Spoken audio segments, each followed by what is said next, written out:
Hello दोस्तों, सभी को मालूम है कि कल जो 4 मई था, इसको कबीर जयंती के रूप में कल मनाया गया।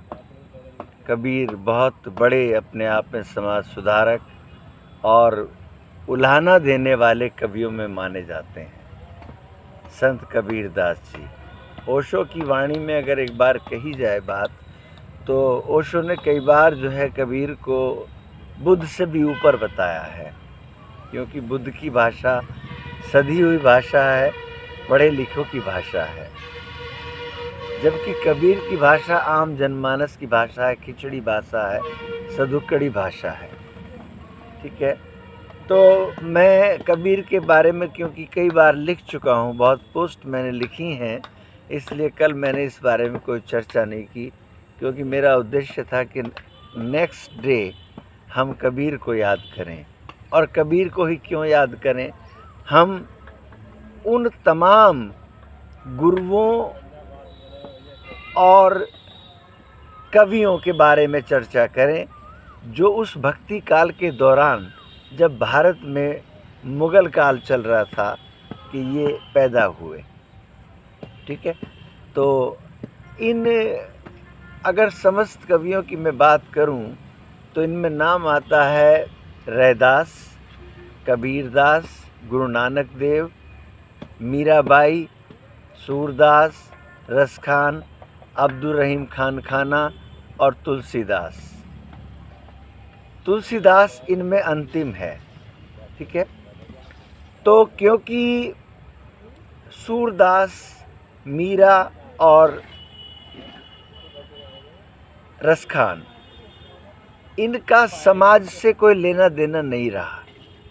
ये प्योर कवि थे, या भक्ति काल में इन्होंने कृष्ण भक्ति की तरफ इनका झुकाव था। कृष्ण से लेना देना सब कुछ था इनका, कृष्ण का प्रेम, कृष्ण की लीला, इन्होंने कुछ और बात समाज को संदेश नहीं दिया। इसलिए इन 3 लोगों को मैं खारिज करता हूँ, इनके बारे में आज हम बात नहीं करेंगे।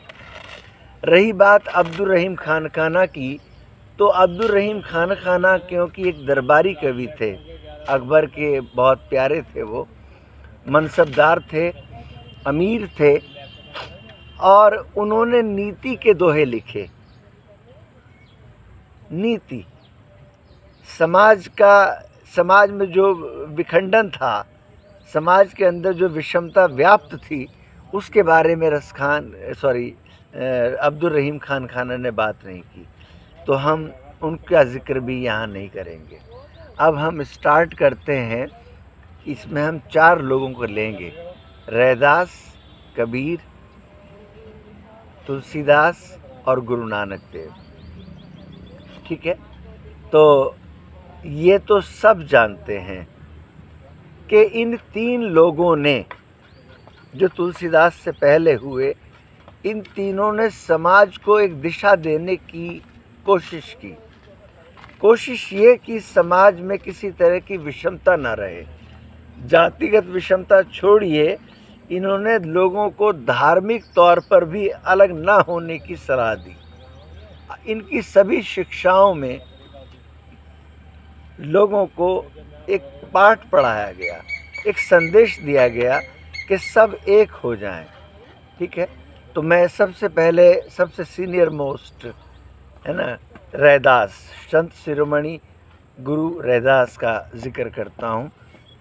रैदास का जो जन्म है वो 1377 और मृत्यु 1528, यानी लगभग जो है ये पीरियड है करीब 23 साल और 28-51 साल, यानी कि लगभग 150 साल के आसपास रैदास जिंदा रहे।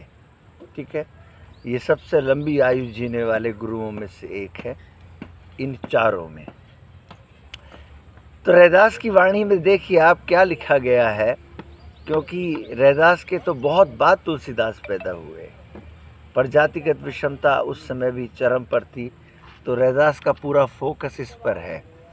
वो ये कहते हैं कि मस्जिद सो कुछ घिन नहीं, मंदिर सो नहीं प्यार, दोय में अल्लाह राम नहीं, कह रैदास चमार। वो साफ साफ कहते हैं कि मुझे मस्जिद से कोई नफ़रत नहीं है और मंदिर से मुझे कोई प्यार भी नहीं है, क्योंकि इन दोनों में न राम है न अल्लाह है ना। मैं इस चक्कर में पड़ता ही नहीं हूँ, कह रैदास चमार। दूसरी बात वो कहते हैं, रैदास हमारो राम जी, दशरथ करी सुत नाही। रैदास कहते हैं कि मेरा जो राम है ना, वो दशरथ का पुत्र नहीं है। रैदास हमारो राम जी, दशरथ करी सुत नाही, राम हमऊ माही रहियो, बिसब कुटुंब माही। अर्थात मेरा राम तो वो है जो सारी दुनिया में व्याप्त है, सब जगह मौजूद है, क्योंकि ये वाला राम तो केवल भारत में है। जो दशरथ का पुत्र राम है, ये तो भारत में है, इसको रशिया में कोई नहीं जानता, इसको चाइना में कोई नहीं जानता। तो मेरा राम तो वो है जो सारे दुनिया को, एक कुटुंब है उसका, सारी दुनिया एक परिवार है और वो इसको चला रहा है। ठीक है, तो ये एक ईश्वर सबका, ये कल्पना जो है रैदास ने दी समाज को। आगे कहते हैं कि जात पात के फेर में उलझे रही सब लोग, जात पात के फेर में उलझे रही सब लोग, मानुषता को खात है रैदास जात को रोग। अर्थात रैदास कह रहे हैं कि जाति पाति का जो झगड़ा है ना, लोग इसमें उलझे हुए हैं और इस उलझन के चक्कर में मनुष्यता, इंसानियत ये ख़त्म हो गई है। तो इसलिए जात पात का भेद मत करो, सब लोग अपने तरीके से समाज में मिलजुल कर, हिल मिलकर एक दूसरे का साथ देते हुए जीवन जियो। तो जीवन का आनंद एक दूसरे के साथ देने में है, लड़ने में नहीं है। ठीक है, आगे कहते हैं, रैदास ब्राह्मण मत पूजिए, जय होवे गुणहीना। रैदास ब्राह्मण मत पूजिए, जय होवे गुणहीना, पूजे ही चरण चंडाल के, जब होवे गुण प्रवीणा। अर्थात रैदास कह रहे हैं कि कोई अगर ब्राह्मण गुणों से हीन है, उसमें अच्छे गुण नहीं है, तो उसकी पूजा मत करो, बल्कि एक चंडाल जो शमशान घाट में रहता है, सबसे नीच जाति जिसको बताया गया है, अगर उसके अंदर गुण है तो उसकी पूजा करो। ठीक है, इसका उल्टा तुलसीदास ने जवाब दिया था इस बात का, लेकिन वो समाज को तोड़ने वाली बात थी, उसका जिक्र हम बाद में करेंगे। अब मैं बात करता हूँ गुरु नानक देव के बारे में। गुरु नानक देव जो हैं, ये 1469 ईस्वी में पैदा हुए और 1539 में इनका देहावसान हुआ। ठीक है, 1469 का मतलब हो गया लगभग 40 साल, लगभग 80 साल की उम्र में गुरु नानक देव जी ने अपनी देह त्यागी। ठीक है, तो गुरु नानक देव ने भी इसी बात पर जोर दिया। इसीलिए मुस्लिम्स में जो है गुरु नानक देव एक पीर के रूप में माने जाते हैं, पीर, और हिंदुओं में गुरु के नाम से जाने जाते हैं गुरु नानक देव। सबसे पहली चीज़ तो गुरु नानक देव की ये थी कि पहले आप पंगत करें, अर्थात साथ बैठकर खाना खाओ। कोई जाति भेद नहीं देखना है, कोई धर्म नहीं देखना है, सब लोग मिलजुल कर खाना खाओ। उसके बाद संगत करो। संगत का मतलब है अच्छे विचारों का आदान प्रदान करना। गुरु नानक देव जी के जीवन का ये मूल मंत्र था, पंगत और फिर संगत। ठीक है, फिर भी वो उन्होंने बहुत से वाणियाँ दी हैं, मैं 2 वाणियों का यहाँ जिक्र करता हूँ कि नीचा अंदर नीच, जाति नीच हूँ अति नीच, नानक तिनके संगी साथ, वड़िया सिव किया रीस। यानी कि कहते हैं कि किसको नीचा बता रहे हो, किसको नीचा बता रहे हो तुम? जो नीचा बता रहे हो खुद ही नीच है ना। क्यों? क्योंकि परम पिता परमात्मा, उसकी तो सब संतानें हैं, तो उसकी संतान में कोई ऊंच और कोई नीच कैसे हो सकता है? उसकी दृष्टि में, उसकी निगाह में तो सब बराबर हैं। किसी पिता की निगाह में उसके बच्चे क्या ऊंच नीच हो सकते हैं? छोटे बड़े हो सकते हैं, पर ऊंच नीच नहीं हो सकते। गुरु नानक देव जी साफ कहते हैं कि परम पिता के सब पुत्र हैं, है ना। तो इसलिए कोई ऊंच नीच का झगड़ा नहीं होना चाहिए। आगे कहते हैं, नानक जंत उपाय के संभाले सबना, जिन करते करना किया चिंता भी करनी ता। ठीक है, नानक देव जी कहते हैं कि मानव जाति एक है।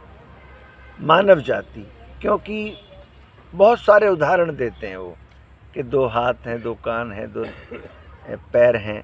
ये सब कुछ इस तरह से सिद्ध करते हैं नानक देव जी कि मनुष्य की पूरी जाति एक जैसी है। ठीक है, तो जब हम ईश्वर की निगाह में एक हैं तो अरे मूर्खों, धर्म और जाति के लिए क्यों लड़ते हो? वो कह रहे हैं, धर्म और जाति के लिए क्यों लड़ते हो, जब ऊपर वाले की निगाह में सब एक हैं, तो तुम्हें यहाँ झगड़ा करने की ज़रूरत क्या है? ठीक है, अब मैं आ जाता हूँ कबीरदास पे। कबीरदास का जन्म 1398 में हुआ और 1518 में इनकी मृत्यु हुई। यानी कि 2 साल और 100, 102, 18, 120 साल की एज में कबीरदास ने देह त्यागी। 120 साल तक कबीरदास पूरे समाज को झकझोरते रहे, यहाँ तक कि उन्होंने मुस्लिम्स को भी नहीं बख्शा। क्या कहते हैं? हिंदुओं के बारे में सुनिए पहले। माटी का एक नाग बना के पूजे लोग लुगाई। माटी का एक नाग बना के पूजे लोग लुगाई, जिंदा नाग जब घर में निकले ले लाठी धमकाई। अर्थात इतने मूर्ख लोग हैं कि मिट्टी का नाग बना के तो पूजा करते हैं और जो जिंदा सांप निकल गया तो लाठी से मार देते हैं। तो कैसे अजीब पागल लोग हैं ये। आगे कहते हैं कबीरदास, जो आज भी प्रासंगिक है, आज भी यही हो रहा है समाज में। जिंदा बाप कोई न पूजे, जिंदा बाप कोई न पूजे, मरे बाद पुजवाए। खुद तो पूजता ही, औरों से भी कहता भैया मेरे कथा कर दो मेरे बाप के लिए, है ना। बाप मर गया है, अब कथा भी करवा रहा है कि जिंदा बाप कोई न पूजे, मरे बाद पुजवाए, मुट्ठी भर चावल लेके कौवे को बाप बनाए। जब श्राद्ध होता है तो मुट्ठी भर चावल लेके कौवा खा ले। कौवा खाएगा तो मेरे बाप को मिलेगा। ये कैसा मूर्खपन है? कबीरदास बिल्कुल साफ कहते हैं ये मूर्खता है, ये पाखंड है, इसके सिवा कुछ नहीं है ये। मुसलमानों से वो कहते हैं कांकर पाथर जोड़ के मस्जिद लई बनाए, ता चढ़ी मुल्ला बांग दे क्या बहरा हुआ खुदाए। वो कह रहे हैं कि कंकड़ पत्थर जोड़ के मस्जिद बना लिए और उस पर एक मुल्ला चढ़ जाता है, अजान देता है, बांग दे अजान कि क्या खुदा बहरा है? अगर आपके मन में कोई बात चल रही है वो भी उसको पता चल रही है, तो चिल्लाने की ज़रूरत क्या है इतनी? ठीक है, तो कबीरदास ने बहुत स्पष्ट कहा है। कल कबीर की जयंती थी, मैं शत शत नमन करता हूँ कबीरदास जी को। अब आगे देखिए, वो कह रहे हैं कि ये कितने मूर्ख हैं हिंदू और मुसलमान। हिंदू कहे मोहि राम प्यारा, हिंदू कहे मोहि राम प्यारा, तुर्क कहे रहमाना। तुर्क मतलब जो टर्की के रहने वाले लोग थे, मुसलमान, है ना, वो कहते हैं मुझे रहमान पसंद है। हिंदू कहते हैं मुझे राम प्यारा है। हिंदू कहे मोहि राम प्यारा, तुर्क कहे रहमाना, आपस में दो लड़ी लड़ी मुए, मरम न को जाना। ये दोनों जो कौमें हैं आपस में लड़ के मर जाएंगी, पर इनको पता नहीं चलेगा असली बात क्या है। असली बात ये है कि सब एक ही हैं। ठीक है, काहे को कीजिए पांडे छूत विचार, अर्थात छूने से डरना कि इसे छू लिया तो मुझे धर्म भ्रष्ट हो जाएगा। तो वो कह रहे हैं कबीरदास, काहे को कीजिए पांडे छूत विचार, छूत ही से तो उपजाए सारा संसार, और हमरे कैसे लोहू तुमरे कैसे दूध। हमारा खून कैसा है? लाल है। तो वो कहना चाह रहे हैं कि हमारा लाल खून है, तो पांडे जी तुम्हारा भी लाल ही खून है। और तुम कैसा दूध पीते हो, उसका रंग कैसा है, सफ़ेद। हम जो पीते हैं उसका रंग भी सफ़ेद है। तो वो कह रहे हैं कि हमरे कैसे लोहू, तुमरे कैसे दूध, तुम कैसे ब्राह्मण पांडे और हम कैसे सूद। अर्थात हम शूद्र कैसे हैं, हम छोटी जात के कैसे हैं, जब हमारा खून भी लाल है, तुम्हारा भी लाल है, तुम भी सफ़ेद दूध पीते हो, हमारा दूध भी सफ़ेद है। तो फिर जब एक जैसी बात हो गई तो तुम पांडे कैसे हो गए और हम शूद्र कैसे हो गए। ठीक है, ये बात जो है कबीरदास बहुत स्पष्ट कहते हैं। और देखिए कबीरदास ने कितनी बढ़िया बात कही है यहाँ पे, क्योंकि कुआं जो होता था पानी भरने के लिए वो सबका एक ही होता था। तो कबीरदास कह रहे हैं, कबीरा कुआं एक है, पानी भरे अनेक। कुआं तो एक है, तमाम लोग पानी भरते हैं, बर्तन में ही भेद है, पानी सब में एक। यानी बर्तन, ये पंडित का बर्तन है, ये चमार का बर्तन है, ये मुसलमान का बर्तन है, बस बर्तन अलग अलग है ना, पानी सब में एक जैसा ही है। तो फिर इसकी ये नौटंकी की ज़रूरत क्या है कि कौन श्रेष्ठ है, कौन शुद्ध है, कौन अशुद्ध है, सब उसी कुएं का पानी पी रहे तो सभी शुद्ध हैं। ठीक है, तो ये बात मैंने कबीरदास के बारे में कही। अब हम अंतिम बात की तरफ चलते हैं। तो यहाँ आपने देखा कि 3 कवि और गुरु, जिनमें रैदास सबसे ऊपर, सबसे सीनियर जिसको कह सकते हैं हम, उसके बाद जो है कबीरदास, फिर हमारे गुरु नानक देव, इन तीनों ने समाज को यथा सामर्थ्य जोड़ने की पूरी कोशिश की। लेकिन अब जन्म लेते पांडे जी तुलसीदास दुबे। तो ये जातिगत श्रेष्ठता के बहुत बड़े समर्थक थे। ठीक है, और ये एक तरह से विद्रोही कवि थे। इनकी पत्नी ने इनको बहुत बुरी डांट लगाई, जिससे इनको विराग पैदा हुआ, और इन्होंने रामायण को पढ़ा और अपनी अवधी भाषा में रामचरितमानस का निर्माण किया। ठीक है, इन्होंने रामचरितमानस लिखा। हालांकि ये रामचरितमानस जो है ये हिंदू धर्म का एक पवित्र पुस्तक है, पवित्र ग्रंथ है। ठीक है, रामायण को लोग भूल गए हैं क्योंकि वो संस्कृत में है और ये अवधी भाषा में है, तो रामचरितमानस का पाठ कराया जाता है। तो देखिए वो जाति के बारे में कितने समर्थक हैं। निषाद जो केवट राज है, जिसको राम अपना मित्र मानते हैं, क्योंकि वो राम को नदी पार कराता है। जब राम को वनवास होता है तो केवट जो है मल्लाह निषाद, वो राम को पार कराता। तो तुलसीदास ने उसको क्या कहा है सुनिए, कपटी कायर कुमति कुजाति। कपटी मतलब छल करने वाला, कायर मतलब डरपोक, कुमति मतलब जिसमें बुद्धि ना हो, कुजाति मतलब छोटी जात का। कपटी कायर कुमति कुजाति, लोक वेद बाहर सब भांति। अर्थात ये सामाजिक दृष्टिकोण से और वेदों के दृष्टिकोण से बिल्कुल बाहर है, ये समाज में स्वीकार्य नहीं है। कौन? निषाद, केवट, मल्लाह, क्योंकि ये छोटी जात का है। ठीक है, आगे कहते हैं, लोक वेद सब भांति नीचा, जासु छाछुई ले सींचा। ठीक है, ये कह रहे हैं कि लोक यानी कि समाज के हिसाब से, वेद के हिसाब से सब भांति नीचा, सब तरीके से नीचा ही है ये।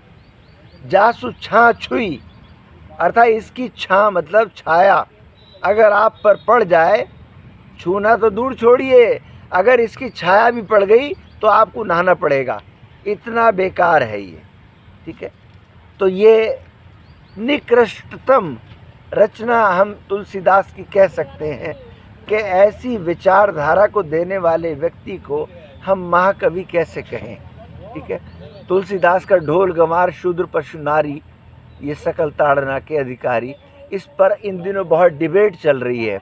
लेकिन मैं ऐसी बातें बता रहा हूँ आपको जिनकी तरफ अभी आपका ध्यान नहीं गया। आगे क्या कहते हैं तुलसीदास, जे वर्णाधम तेली कुम्हारा, अर्थात ये जो वर्ण हैं अधम हैं, अधम मतलब बेकार हैं। कौन? तेली कुम्हारा, तेली और कुम्हार ये अधम हैं। स्वपक्ष मतलब सफाई करने वाला, किरात कोल कलवारा, जे वर्णाधम तेली कुमारा, स्वपच किरात कोल कलवारा।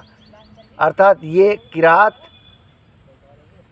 कोल आदिवासी और कलवार और सफाई कर्मचारी यानी वाल्मीकि वगैरह, ये सब जो हैं अधम हैं, बेकार हैं, ये समाज के लायक लोग नहीं हैं।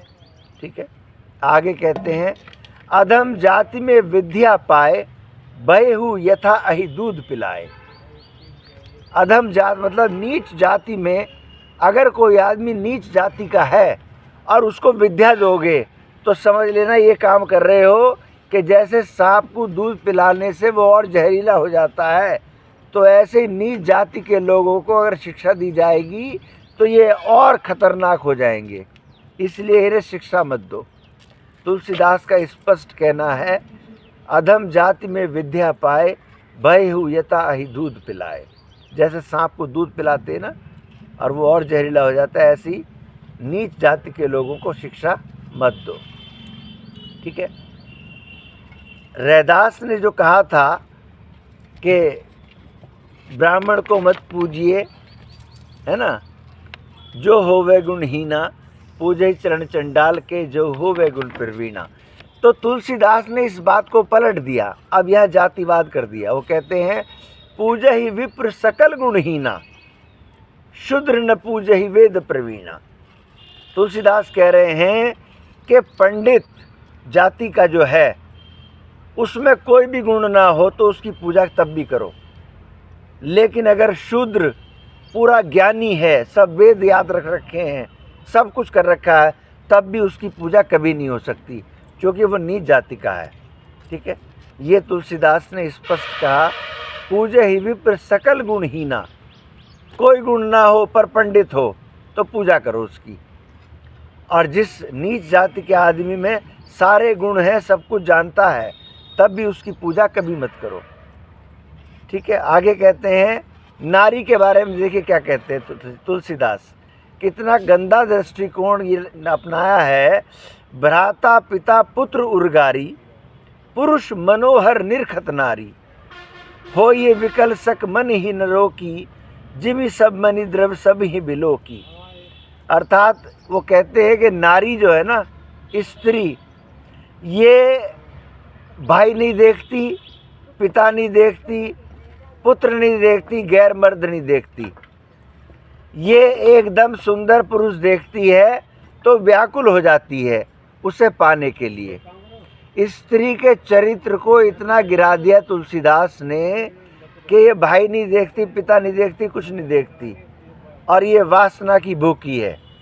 ठीक है, ये तुलसीदास का पूरा विवरण है। लेकिन तुलसीदास की एक बात बहुत अच्छी है जो आत्म गौरव से भरी पूरी है, क्योंकि तुलसीदास ने बेशक डर के मारे मुग़ल काल के या मुसलमानों के बारे में कुछ नहीं लिखा, क्योंकि उस समय देश पर शासन किसका था? मुग़लों का, और अकबर उस समय बादशाह था। ठीक है, तो तुलसीदास ने हालांकि कोई गुलामी नहीं की अकबर की, लेकिन कभी मुग़लों के बारे में नहीं लिखा। जो कुछ लिखा हिंदुओं के बारे में लिखा। ठीक है, गलत लिखा है सही लिखा। तो आप समझिए, अब्दुल रहीम खान खाना जिस समय तुलसीदास बिस्तर पर मृत्यु शैया पर पड़े हैं तो मिलने के लिए जाते हैं राजशाही तरीके से, और ऑफ़र करते हैं कि आप अकबर के 9 रत्नों में से एक हो जाओ। तो तुलसीदास उस बात को ठुकरा देते हैं, क्योंकि मौत के मुंह में आदमी जाने को तैयार हो तो वो कुछ भी कर सकता है, लेकिन तुलसीदास को मौत से डर नहीं लगता। जबकि अब्दुल रहीम खान खाना कहते हैं कि अगर आप अकबर का निमंत्रण स्वीकार कर लोगे तो आपको शाही चिकित्सक अर्थात बढ़िया डॉक्टर आपकी सेवा में लग जाएगा और तमाम पैसा ही पैसा मिलने लगेगा। आप यहाँ ऐसा पड़े हो अपनी कुटिया में, तो वो कहते हैं कि हम चाकर रघुबीर के पट्टो लिखो दरबार, यानी कि हम जो हैं वो नौकर रघुबीर के हैं, मतलब श्री राम के नौकर हैं हम, और हमारे नाम पट्टा लिखा गया है कि हम उसी दरबार में चाकरी कर सकते हैं, अकबर के दरबार में चाकरी नहीं करेंगे। हम चाकर रघुबीर को पटो लिखो दरबार, तुलसी अब का हो हींगे नर के मनसबदार। अर्थात किसी इंसान के गुलाम हम नहीं हो सकते, चाहे वो कितना ही बड़ा राजा है, कुछ भी है। मृत्यु मंजूर है लेकिन हमें गुलामी मंजूर नहीं। ये तुलसीदास हैं। तो ये वृत्तांत आपको कैसा लगा, आप अपने कमेंट्स के ज़रिए मुझे बताएंगे। हालांकि इस वीडियो को सुनेगा वही जिसमें थोड़ी ललक होगी जानने की, समझने की, और सिस्टम क्या था पहले और आज क्या गति है, ये सब कुछ आपको समझना है तो वीडियो को ज़रूर देखें। Thank you. Have a nice day.